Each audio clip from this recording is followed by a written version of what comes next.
It was almost midnight when I reached the bus stop. The rain hadn't stopped all day, and everything around me was soaked in grey. Silent, dripping, forgotten. There were no cars, no footsteps, no voices. Just me, and the endless sound of rain. I kept glancing over my shoulder. The forest beside the road seemed deeper tonight, as if it was watching me. Not with eyes, but with something colder. I told myself I was being paranoid, but I didn't believe it. Just as I considered walking home, two pale beams broke through the fog. Headlights, dim and yellow, barely cutting through the rain. The engine made no sound. It was as if the bus had drifted into place, like a ghost pulling into the station. It stopped in front of me, no driver in sight. The doors creaked open slowly, groaning as if they hadn't moved in years. I didn't know why I stepped on. Maybe I was cold, maybe I was curious. Maybe it had called me. The air inside was colder than the storm outside. Everything was damp. The seats sagged with age. The smell of mildew hung in the air like a warning.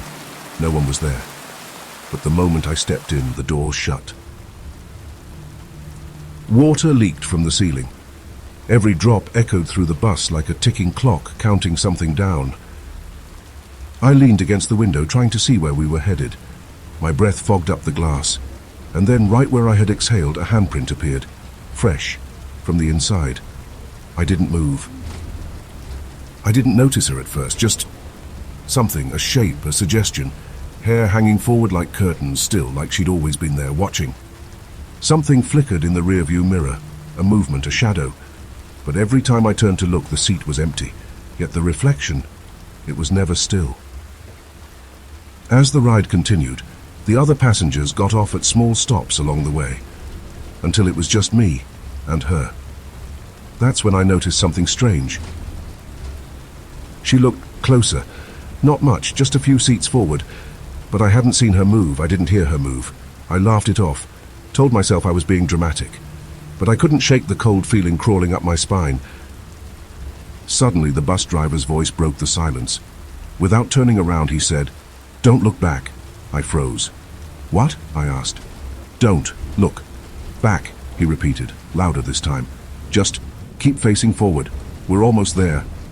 My blood turned to ice. "Who is she?" I whispered. His reply came slowly.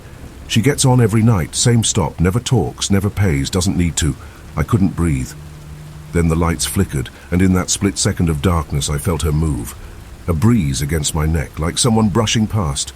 When the lights came back on, she was 3 seats behind me. I didn't dare look directly. Instead, I looked out the window, just enough to catch her reflection. She was looking at me now, her head tilted.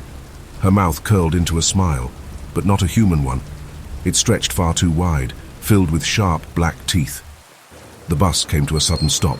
The driver turned around and screamed, "Run, now!" I bolted toward the front, but something grabbed my ankle, a hand, cold, thin, clammy. I screamed and kicked, falling out the open door. I hit the ground hard, rolling onto the wet road. The bus, it just drove off into the fog like nothing happened. A few minutes later, a man in a jeep found me and drove me to the nearest police station. I told them everything, every terrifying detail. They didn't laugh. They didn't even seem surprised. One of the officers pulled out an old file and said, "Route 13A. That bus crashed 6 years ago. It's been out of service ever since." 5 people had died in that crash. One of them was a woman. They say if you're alone and you see a dusty old bus after midnight, don't get on. Especially if there's a woman sitting silently in the back. Because once you see her face, she sees yours.